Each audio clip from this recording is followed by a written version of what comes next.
প্রথম কথা হচ্ছে যে আপনি আগে যে কথাটা বললেন যে আমরা কতটুকু ক্ষতিগ্রস্ত হচ্ছি হব, তার চাইতে তো আমরা তো ধরেন সেকেন্ডারি লেভেলে ক্ষতিগ্রস্ত হওয়ার শঙ্কা প্রত্যক্ষভাবে, একদম প্রত্যক্ষভাবে অবশ্যই সেই পুরো দেশে যারা আছে পুরো মধ্যপ্রাচ্যে। আরব এলাকাটা, পুরো মধ্যপ্রাচ্যই তো আজকে একটা বিরাট সংকটের মধ্যে সম্মুখীন। কারণ ইরানের উপরে যে অ্যাটাকটা করা হচ্ছে সেটা কিন্তু ওয়াশিংটন বা নিউ ইয়র্ক থেকে করা হচ্ছে না, সেটা তো করা হচ্ছে আপনার আরবের যে ঘাঁটিগুলো আছে সেখান থেকে। এবং ইরানও যখন এটার পাল্টা জবাবটা দিচ্ছে সেটা কিন্তু ওই আরব ভূমিতেই গিয়ে দিচ্ছে। ফলে আমরা দেখছি একই সাথে ইরান যেভাবে ক্ষতিগ্রস্ত, পাশাপাশি একই সাথে আরবের অন্যান্য পাশের যে দেশগুলো এবং সেখান থেকে যৌথ বিবৃতিও দিয়েছে ইতিমধ্যে। কাতার, আরব আমিরাত, তারপরে আপনার মানে সব জায়গাগুলোতেই এই ক্ষতিটা ছড়িয়ে পড়ছে। আপনি যে প্রসঙ্গটা টানলেন যে বাংলাদেশে এর প্রতিবাদে আমাদের বক্তব্য বিবৃতি, জামাতের যে মিছিলের কথা আপনি বললেন, এটা আমি সোশ্যাল মিডিয়াতে দেখেছি।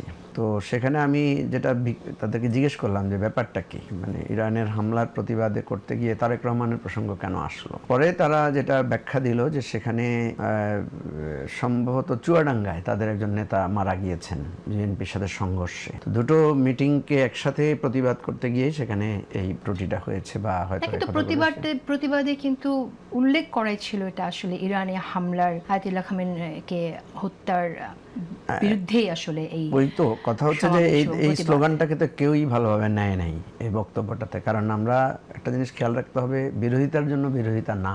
আর অপরদিকে যেই সময় দেখা যাচ্ছে যে তারেক রহমান মাননীয় প্রধানমন্ত্রী এখন উনি যেখানে বিরোধী দলের ইফতার মাহফিলে উপস্থিত থাকছেন, সেখানে এক ধরনের সৌহার্দ্যের বার্তা ছড়াচ্ছে। সেখানে একই সাথে আবার মানে আমাদের সমস্যা হয় কি, আমাদের যেটা হওয়া উচিত এখানে যে আমার আর সালাম ভাইয়ের মধ্যে যে ভালোবাসার বার্তাটা বা সম্পর্কটা থাকবে, এটা তো রুট লেভেলেও এটার প্রতিভাত হবে।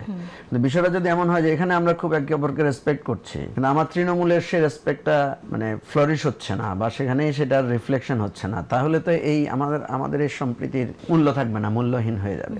সেই জন্য আমার যেটা মনে হয় যে আমরা একে অপরের বিরুদ্ধে স্লোগান দিতে, আমি দেখেছি যে এই আমাদের বিশেষ করে সোশ্যাল মিডিয়াতে, যেটা নিয়ে আমরা খুবই বিরক্ত, খুবই পর্যদস্ত।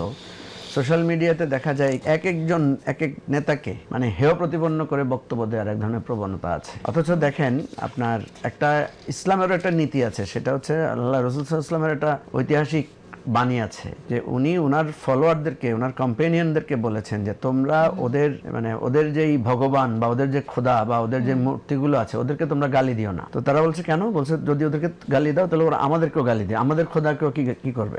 গালি দিবে। তো এটা হচ্ছে একটা সেট রুল আর কি। ধরেন আমি যদি আপনাকে গালি দেই, আপনিও তো আমাকে গালি দেওয়ার একটা অধিকার পান। তো এটা আমি দেখেছি যে বিএনপি এবং জামাত উভয় দলের তৃণমূল পর্যায়ের নেতাদের মধ্যে এই প্রবণতাটা খুব দুঃখজনকভাবে আছে।